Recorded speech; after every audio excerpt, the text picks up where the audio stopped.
When we say the easiest way for you to have non-resistant thought is to get out ahead of it. Oh, we'll say it to you even in a more blunt way.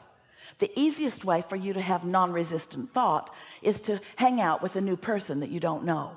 The less you know about them, the less resistant thought is within you. Oh, you're a stranger. I love you. Oh, you killed your entire family? Ah.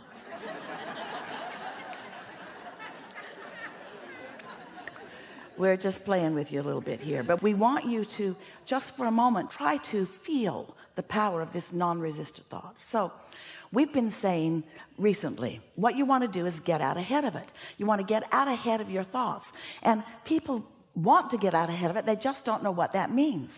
And we gave one example already. Segment intending means I'm in a new segment. New people just walked into the room, and do you know that our segment just changed? Because they have no idea what we've been talking about. And so the energy of the room has just shifted. Now, not a problem to all of us, because we're in the vortex. Yes, we're in that empowerment. Might be a little while for them to catch up with it, but the segment did just shift, and therefore you are going to notice a little repetition that you wouldn't have noticed before had new people not walked into the room. Following what we're getting at? Getting out ahead of it. Don't want confusion on the part of those that haven't been here. So when you get into your automobile, it's a new segment. When a new person joins you at the dinner table, a new segment begins. And if you will take just a moment, we're talking about a few seconds to acknowledge, new segment, and what I intend is. Because if you get out ahead of it, what I intend is to have fun. If you're out ahead of it, even though somebody who joined your dinner table who was in a bad mood and wasn't planning on having any fun, if you got out ahead of it with your intent to have fun, you're more likely to have fun even though he isn't. This is powerful stuff, because we love you so much, you are knee-jerkers. You have knee-jerk reactions to life, and that holds you in mundane creation. It holds you in less powerful creation. It doesn't let you feel your absolute power. Now here's another thing. We're going to stay with you for a little while on this conversation until we can feel that you're grasping it, because this process, you've heard the words before. Daydream. Do you remember when you were kids, before you were responsible, before you felt responsible, before you were resistant, before you were defensive? Some of you can remember those moments in time. Some of them you've been living recently, but it's a little snatch of time where somehow you're not resistant in thought, and your mind is just receiving the ingredients of your vortex. They're putting themselves together with the tutelage or tutorialage, with the help of your inner being, who knows where you stand in relationship to everything that you want, and knows what the ingredients that you've put into your vortex is. So knows what the path of least resistance is for you to receive a thought. So do you think that you're here to create your own reality? You are. But do you think that the reason that you're here to create your own reality is that when you create your own reality, you will like it better? Well, that's one reason. But it isn't the reality that you are creating that you are here about. It's the thrill of reality creating that you're here about. It's the thrill of lining up with your true power and watching what you desire flow to you through the power of your own focus. It's the journey. Now, you've heard that your whole life. The joy is in the journey. Almost everybody is saying it, and nobody knows even what they mean when they're talking about the joy is in the journey.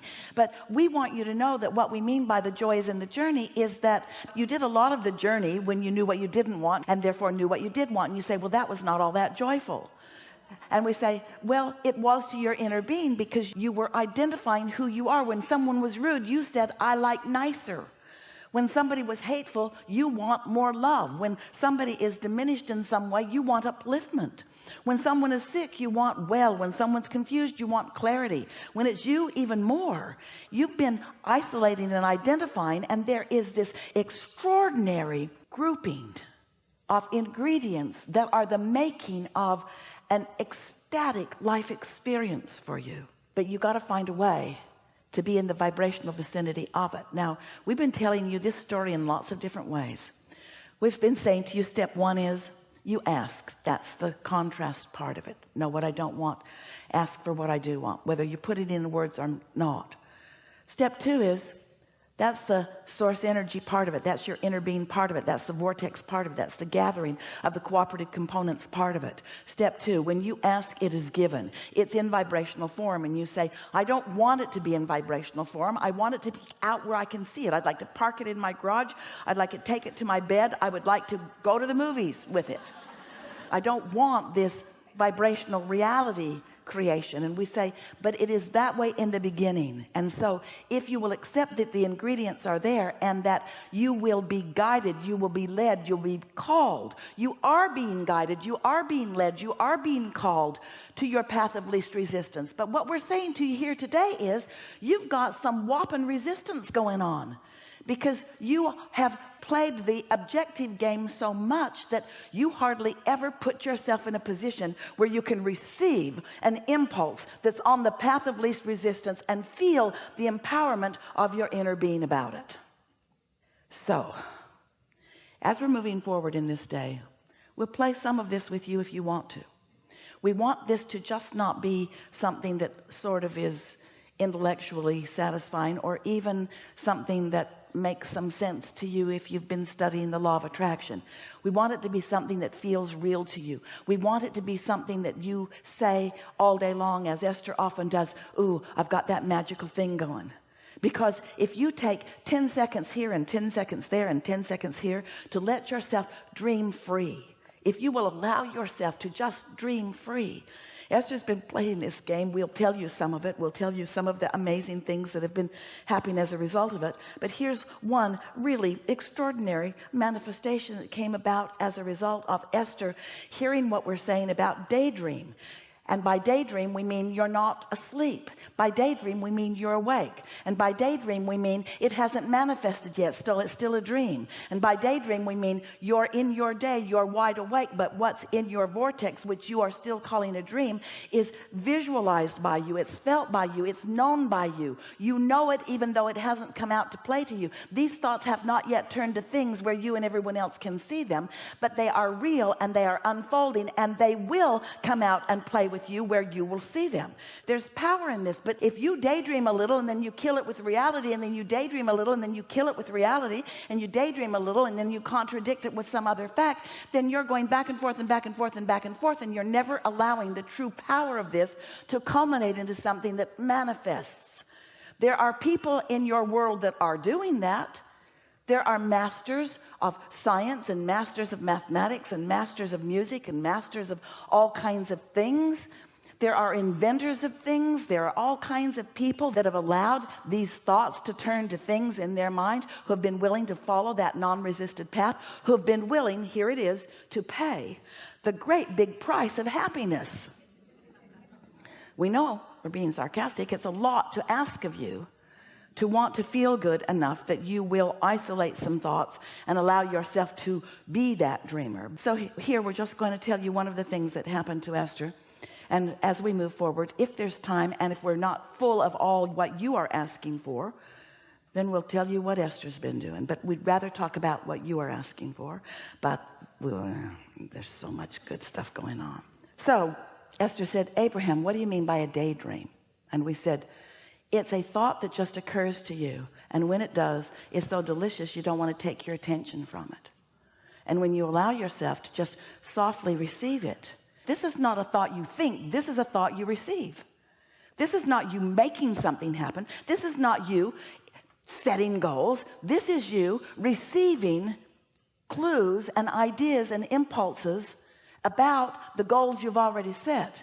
This is about having masters of the universe focusing to you, and you being in a place of receiving the thought and it being pleasant while you receive it, and not too long after, you knowing that that was a piece, and that was a piece, and that was a piece, and that was a piece, and oh wow, look at this. So Esther went to Nashville for the first time to visit some friends. She bought a Jeep, drove it home. It was so fun. And while she was there, they went to dinner. And on their way to dinner, they saw a building. And her friend said, our friend has been in this building for many, many years. She's sort of like the heart of the community, but she and her husband are moving out of town now, and so she's selling everything in the building. Want to go in? Esther said, yes. So she went in, and there were all kinds of beautiful things. There were crystals for sale and jewelry for sale and artwork of all fashion and all kinds of really beautiful things. And Esther got fixated on, her friend pointed it out to her, and then Esther couldn't take her eyes off of it. It's a painting. A man from Vietnam painted it. The colors are soft and lovely, but it is a painting of a lake. Most beautiful soft colors. It's oil, but it's so soft it looks like pastels. And in the sky are two owls. Esther likes owls. And in the lake is a bed, just sitting on the water, with a red bedspread and a woman sitting on it. Sitting. And Esther said, she's got to be daydreaming. Nothing else makes sense.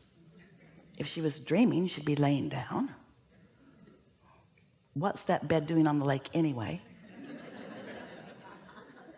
I'm going to frame that, and I'm going to put a little plaque on it, and it's going to say daydream. Now, don't you think that's nice that Esther would find something? Maybe it's not ringing your bells, but it rang her bells. It rang her bells. What else could this possibly be? This is someone wide awake in the middle of the day, sitting on her bed in the middle of a lake. What do you want to talk about? A lot of trouble in this room.